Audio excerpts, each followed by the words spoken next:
नमस्कार विद्यार्थी मित्रांनो, आज आपण मॅटर्नल हेल्थ या टॉपिकवरचे अतिसंभाव्य क्वेश्चन्स आणि त्याचं डिटेलमध्ये एक्सप्लेनेशन इथं आज या सेशनमध्ये पाहूया. चला तर सेशनला सुरुवात करतोय. पहा, सेशनमध्ये पहिला MCQ दिला आहे, most common cause of maternal mortality in India.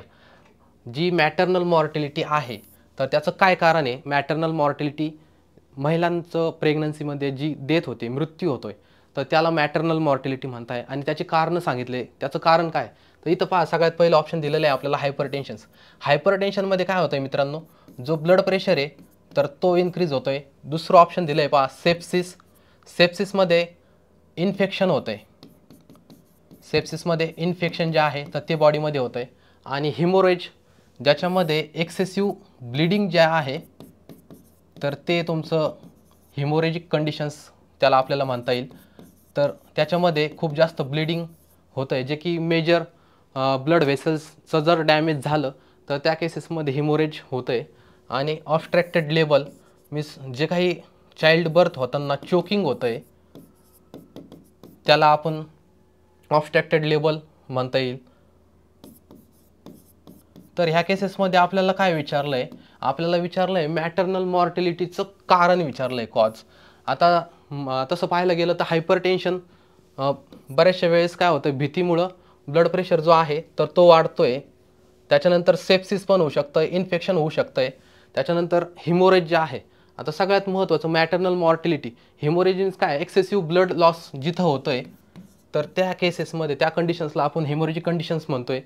तर ह्या केसेसमध्ये मॅटर्नल मॉर्टिलिटी होण्याचे चान्सेस जे आहे तर ते खूप मोठ्या प्रमाणात आहे.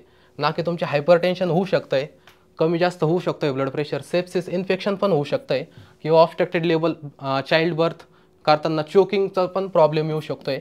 पण सगळ्यात महत्त्वाचं म्हणजे काय की डेथ कधी होती वुमेनची, तर ती ज्यावेळेस चोकिंग, एक्सेसिव्ह ब्लिडिंग जे आहे, खूप जास्त मोठ्या प्रमाणात रक्तस्राव जर बॉडीमधून झाला तर त्या केसेसमध्ये महिलांचं जे आहे तर ते डेथ तिथे होती. त्याला आपण मॅटर्नल मॉर्टिलिटी रेट म्हणतोय. चला तर पुढच्या MCQ कडे वळूया. आता याच्यामध्ये तुम्हाला मित्रांनो पहा, इथं विचारलं आहे फुल फॉर्म ऑफ MMR. आता इथं ऑप्शन दिलेले आहे आपल्याला, maternal mortality ratio, maternal morbidity, त्याच्यानंतर मीन मॉर्टिलिटी रेट आणि मदर मॉर्टिलिटी रेकॉर्ड. सगळ्यात महत्त्वाचं म्हणजे मॉर्टिलिटी काय आहे तर ते एकदा तुम्ही समजून घ्या. मॉर्टिलिटी मीन्स तुमचा जो काही मृत्यूदर असतो, आणि मॉर्बिडिटी मीन्स जो काही मृत्यू होतोय तर त्याच्यावरती तुम्ही ज्या उपाययोजना करताय तर त्याला मॉर्बिडिटी रेट म्हणता येईल. आपल्याला विचारलं आहे MMR, तर त्याचं उत्तर आहे मॅटर्नल मॉर्टिलिटी रेशो. जो काही प्रेग्नन्सीमध्ये मृत्यू होतोय तर त्याला मॅटर्नल मॉर्टिलिटी रेशो होतोय, रेशो म्हणताय. त्याचं MMR हे त्याला आपण म्हणतोय शॉर्टमध्ये. मॅटर्नल मॉर्बिडिटी नाही म्हणत, किंवा मीन मॉर्टिलिटी रेट असेल ते पण नाही म्हणत, आणि सगळ्यात खालचं मदर मॉर्टिलिटी रेकॉर्ड. ओके, समजतंय? चला नेक्स्ट MCQ कडे वळूया. आता पहा, पुढची MCQ आपल्याला इथं दिली आहे, जननी सुरक्षा योजना JSY was launch under which mission. आता वेगवेगळे मिशन्स आपल्याला इथं दिले, तर ते प्रत्येक मिशनचे लॉंग फॉर्म काय आहे तर ते एकदा पाहू आपण इथं. सगळ्यात पहिले पहा, NRHM दिलं आहे. याचं लॉंग फॉर्म आहे तुमचा नॅशनल रूरल हेल्थ मिशन.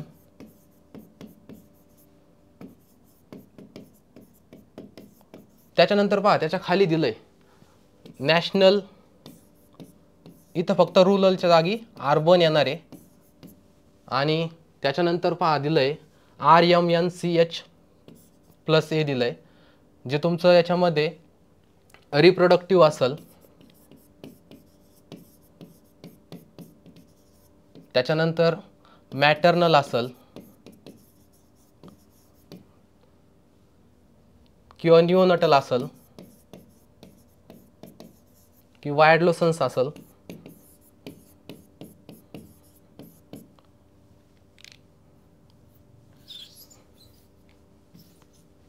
ॲडोलसंट असेल.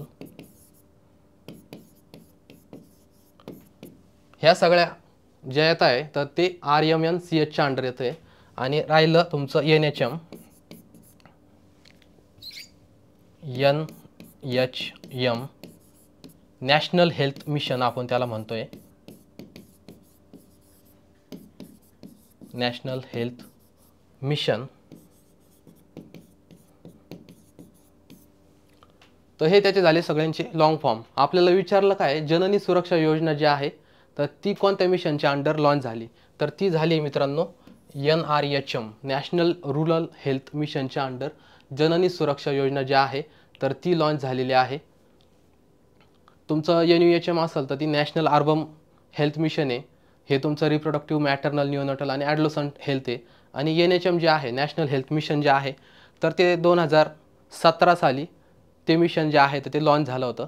प्रत्येकाला नॅशनल हेल्थ पॉलिसी माहीत असेल की जी 1983 साली NHP जे आहे गव्हर्नमेंट ऑफ इंडियाने काय केलं आहे, 1983 साली NHP बनवली आहे. त्याच्या अंडर हेल्थ जे आहे तर ती किती महत्त्वाची आहे.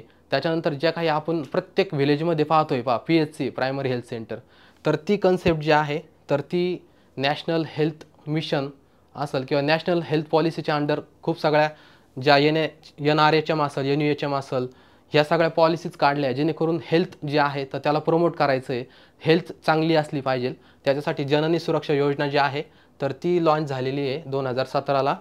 आणि त्याच्यामध्ये NRHM जे आहे तर ते जननी सुरक्षा तर त्या मिशनने ते लॉन्च केलं आहे. समजतंय. चला आपण नेक्स्ट MCQ कडे वळूया. आता विचारलं आहे पहा मित्रांनो तुम्हाला, the ideal time to give first dose of tetanus containing vaccines. आता प्रत्येकाला माहीत असेल टेटॅनस वॅक्सिन्स माहीत आहे की ज्याच्यामध्ये तुम्हाला आपण मराठीत म्हणतो पहा धनुर्वात. जर सपोज तुम्हाला काही लोखंडाची वस्तू लागली तर जनरली TTचं इंजेक्शन दिलं जातं.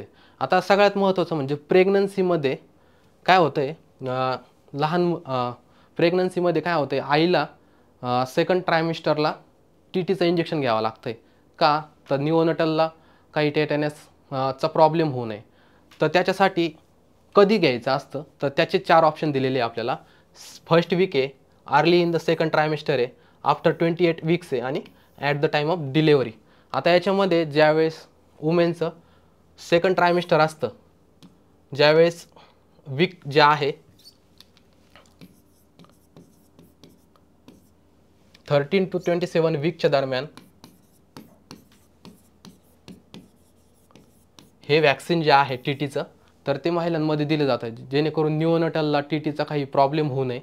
तर त्याचा टाईम पिरियड जो आहे तर तो सेकंड ट्रायमेस्टरच्या वेळेस आहे, ना की ते डिलेवरी झाल्यावरती देत आहे किंवा फर्स्ट वीकमध्ये देत आहे. जो टाईम पिरियड असतो 13 ते 27 आठवड्याच्या दरम्यानचा जो सेकंड ट्रायमेस्टर ज्याला म्हणतोय आपण, तर त्या वेळेस तो TTचं वॅक्सिन जे आहे तर ते दिलं जातं आहे. त्याच्यानंतर पहा दुसऱ्या पुढच्या MCQ कडे वळू.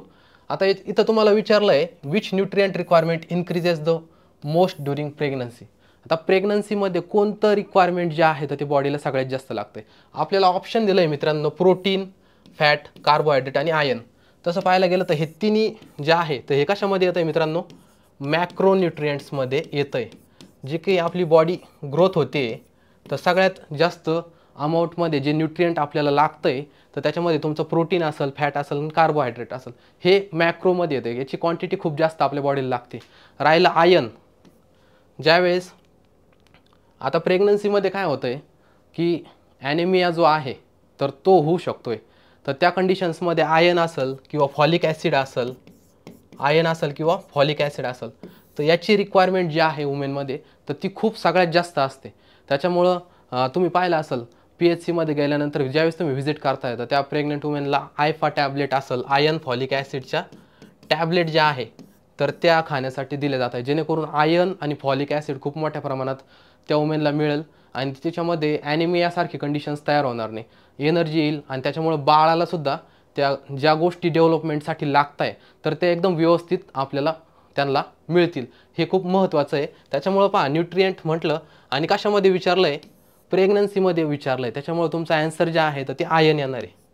कार्बोहायड्रेट नसेल, फॅट नसेल किंवा प्रोटीन नसेल, हे सगळं तुमचं मॅक्रोन्युट्रिएंटमध्ये येतं. हे ज्यावेळेस आपण कोणतंही फूड घेतोय तर हे 3 गोष्टी आपल्याला मिळताच आहे. पण त्यांनी काय विचारलं आहे, प्रेग्नन्सीमध्ये विचारलं आहे. त्याच्यामुळे ह्या गोष्टी आयर्न आणि फॉलिक ॲसिड व्यवस्थित लक्षात ठेवा.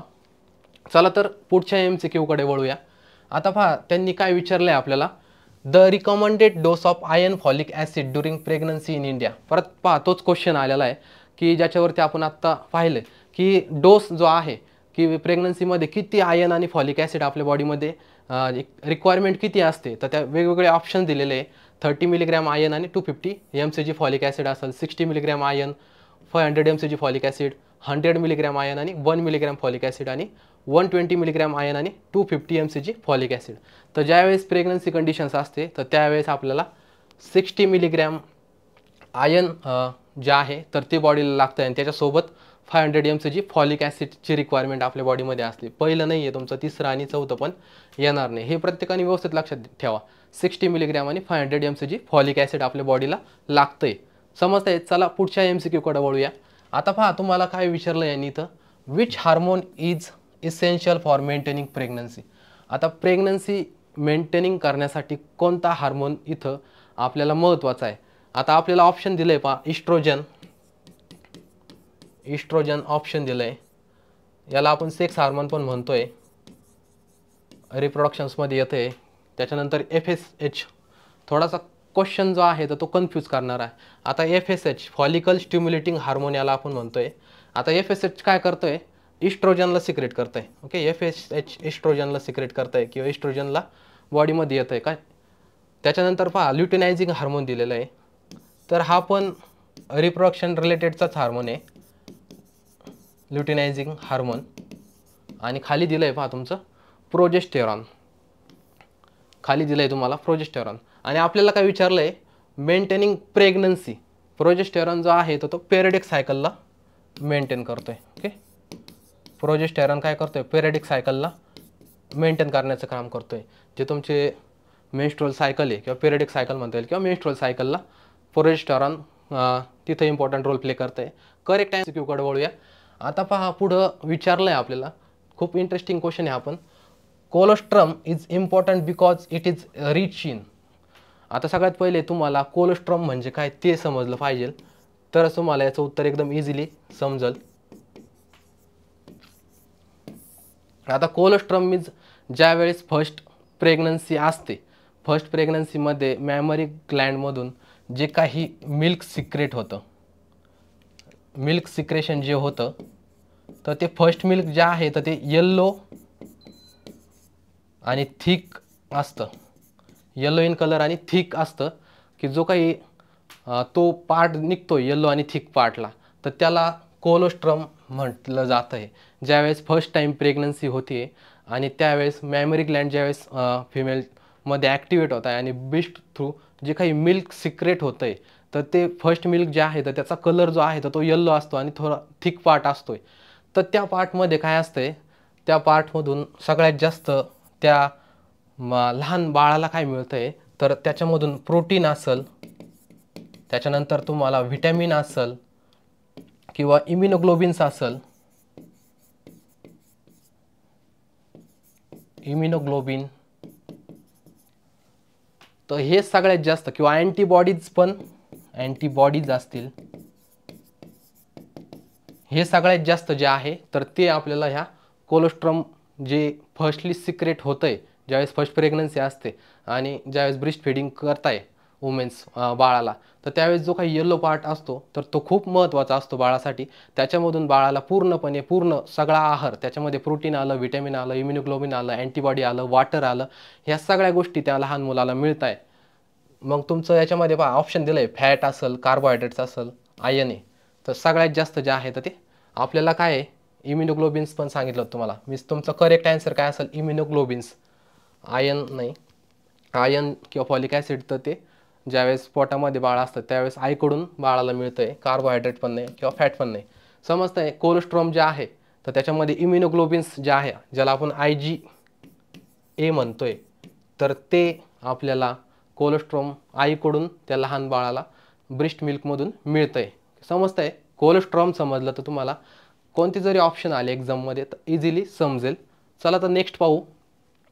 आता पहा इथं काय विचारलं आहे तुम्हाला, the normal duration of exclusive breast feeding is.